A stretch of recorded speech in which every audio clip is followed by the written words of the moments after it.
Hey guys, welcome back to the channel. We're here today for your latest ortho update.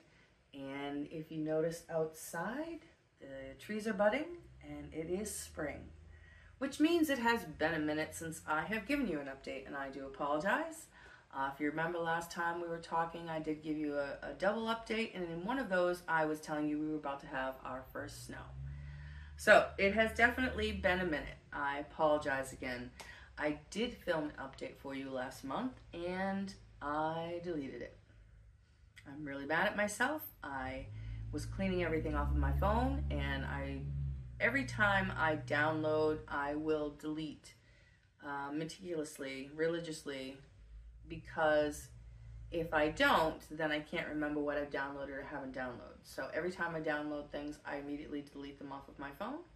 And I had a big chunk of things that I deleted, and I think that I thought I had downloaded it and I had not.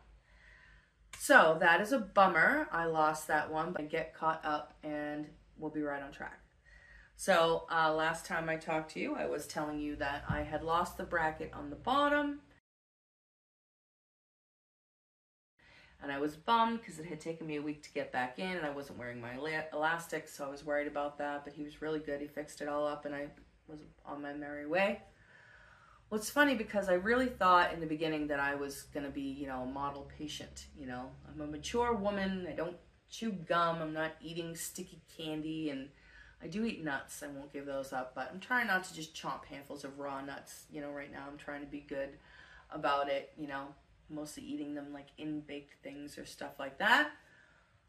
But I was surprised after a while by how many things I had go wrong and how many times I had to go back and have things fixed. And so I think that my level as model patient may have gone down. But since then, things have been great again, so maybe it's gone back up. But I did have that bracket on the bottom come out, the one that I told you last time that the elastic was on. Well, the other end of that elastic goes onto the top bracket. And on your canines on each side, there is, maybe the next tooth over, somewhere in the top here, you have that one big plastic spoke that sticks out.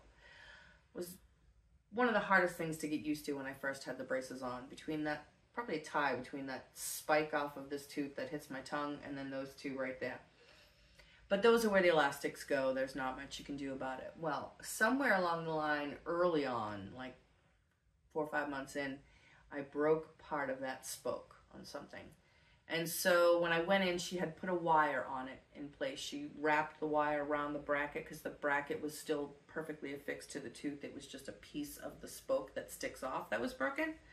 So she put a wire on there, wrapped it around, and kind of made her own little spoke out of it.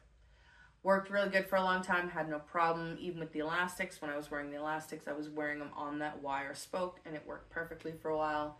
Eventually, though, it did start to move.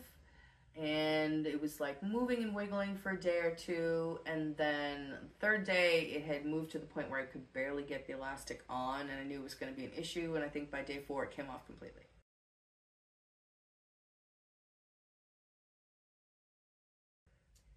So I had to go back in again and have that fixed, but this time they did just take that bracket off and put a whole new bracket on, which was good because it was way better than trying to mess around with some makeshift fix for the, for the rubber bands. There's a lot of pressure on these rubber bands. So I was glad about that. He did it pretty quick, and on my way again, elastics back on, back in business. That was all good. And then after that, I went to see my dentist, and he is always checking in between these appointments to see how much space is there in between my teeth, where my bite is, where things are aligned. He needs to have room to put an implant in between my teeth. And that is why we kind of started this whole process, was to move things around and get them where they needed to be so he could fit the implants in where he needed to put them, and we could fix the things that needed to be fixed. Turned out we needed to do more work than we originally realized, but that was the original catalyst for the braces to begin with, was so that he would have room for these implants. So he's keeping an eye on that, and last appointment he was like, okay, well, we can go back in. This back tooth here is a very important tooth. It is an original tooth, but the back part of it broke off years ago, and he put in kind of a temporary filling when he built up the back of the tooth a bit. And he's like, this should have a crown because, you know, it's an important tooth. You need it to be structurally sound. We don't want anything to happen to that. And at the time, I definitely couldn't afford it. He also said that because my teeth are so short in the back, that he needed to do a gum surgery to expose more of the root part of the tooth to have enough tooth to work with to put a crown on. So this was going to be a very expensive crown, and I did not have the money back then. So this was over 10 years ago. It's been this way ever since, thankfully, knock on wood. It's held up very well. But it is one of the ones that he wants to put a crown on, and then he wants to put, you know, the implants in front of that. So one of the things that he was saying when we were first doing the braces, that he wanted my orthodontist to build up these ramps on the back teeth. And we had talked about this a while ago. You can go check out one of the old videos if you want to remind yourself of the whole story. But he wanted to have him build up these ramps on the back teeth so that there'd be space there for all, so they would, my teeth, instead of closing down here, would close here, and then everything else in between could move in the meantime and be in line with that.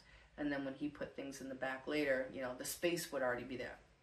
But my orthodontist was dead set against that and explained to him that, you know, I understand the result you're trying to get, but you're not going to get it this way, even though you think you will. This won't work. And I was glad at the time that he vetoed that, because he had built that one temporary ramp up at one point for, like, it was just there for a couple weeks on one side in a critical point where we needed it. And it was hard to deal with, and I was biting my cheek, and it was awkward, and he didn't want to see me have that type of difficulty for the remainder of my treatment, and I was glad. But he also didn't think it was going to give him the result he wanted anyway. So that went away. I was glad. So when I saw him last, he said, well, I'm going to build up this side now. I think I can just build up that back filling a little bit more, and we'll have enough room for the crown. We won't need to do a surgery now, which is great. But then he's like, we'll have to build up the other tooth. I was like, what about the other side? He's like, well, I'll have to do both sides so that they're even. Okay, I'm like, okay, that makes sense. So that was about as long as that conversation was. I get home and I start getting the bills for this. And I got one that was 400 and something, one that was 300 and something, and I got each one of them 3 times with 3 different case numbers. And I was like, what on earth? It came up to like $2,000 something. And I was like, okay, whoa. I want to be on board with my own treatment. I want to do as much as I can do when I can do it to keep on track and get things done. But I have to be able to pay for it. So that is a fact of life. I don't really want to get into a giant rant about insurance and all of that, and the fact that they kind of dictate the level of care we're allowed to have, because we can only get the things that they say that they'll cover. But that's kind of the way it is. So I should also tell you that right around this time, somebody hit me head on, and fortunately, in both vehicles, all 5 people walked away perfectly fine, thank God. But both vehicles were totaled. So I had a perfectly reliable, completely paid off vehicle. Now I don't. Now I have to go out, I have to do the car search, got to do the rent a car, got to find a car. Finally was lucky enough to find a car, thank goodness. It was not easy, especially one that we could afford, because obviously insurance is going to give you some money, but it is not going to be enough money to buy a comparable vehicle, clearly. So, you take that little bit that they give you and you use it as a down payment on something that you didn't plan to buy. You still have to pay for registration, sales tax, insurance, all of that wonderful stuff. So none of that was planned for. And in the midst of this, a week later, our furnace died. Now, I'm not telling you all this to make you feel bad for me, okay? I'm just trying to paint a realistic picture. When I started getting bills for thousands of dollars in the mail for work that I wasn't planning to do, that had just popped on the radar, and yeah, I was freaking out a little bit. So I called them. I did figure out in the meantime that they had sent them in triplicate, but there were 2 charges, and my portion of that was going to be $400. So that's after my insurance, which is probably going to be capped out for the year after this, which means nothing else will get done for the rest of the year. And on top of that, my portion is $400. So I was kind of in limbo. Then my orthodontist, when I told him what he wanted to do, he was like, no, he's not going to do that. We're not, no, he needs to let this treatment finish and see where things are and then go from there. You know, he needs to wait till we're done here before he decides, you know, he doesn't know where things are going to end up yet. He's like, I'll call him. And so I'm relieved now. I'm thinking, oh God, no, I don't have to pay for that. Thank goodness, we don't need to do it. And then my orthodontist calls me a couple days later. Oh yeah, I talked to him. No, it's good. It's perfectly fine. Yep, you should do it. Go ahead and do what he wants to do. That it wasn't what I thought. It's perfect. It's great. Go do it. I'm like, okay. So I did book it, but I pushed it out a month because I needed a moment to kind of recuperate a little bit. And this is the reality for most people. It's not that we don't want to fix our teeth or our health or our car or our home. It's not that we don't want to do the things that need to be done. It's often that we are confined by finances. And, you know, we do what we can afford to do. That's all there is to it. So anyways, we will be having that done. That's going to be next week. The dentist is going to go in and rebuild this back filling up a little bit and then build this perfectly fine tooth up a little bit to match, which will help the back teeth hit in a better place, which is good because they are still too far apart. Does this help you understand? If they were, you know, in the right place when you put your mouth together, they stop here. But mine is so short that it goes all the way here, and we don't want my bite that far down because it throws things off. So we'll get those a little higher. That will hit where it's supposed to. The braces will finish doing their job. So I remember last time I was telling you that the bottom was tight as well as the top, and he hadn't changed anything on the bottom. I wasn't sure what he had changed, and I've figured out since then that what we're doing each time now, he'll unband everything. They take that wire out, and then he's reshaping that wire a little bit each time. So he's reshaping that to move my teeth a little more in the direction that he wants them to go. And then when he puts that back on and affixes it with the bands, it pulls the teeth more into that new shape each time. So that's why it's a little tight each time, even though it's the same wire. The front gap is closing, as well as the one space over here. It was from that tooth on the roof of my mouth that came all the way down, which did fit wonderfully in that space, but there is still a space between that and the tooth in front of it, which I wouldn't have imagined. It was smaller than the space there, but it is. But the elastic is bringing everything on the top back, so as it goes back, this space is closing, that space is closing, and they're starting to align better. So we're definitely getting there. I still only have the elastic on one side. I don't know if in the next month or month and a half he will have me start wearing them on both or not.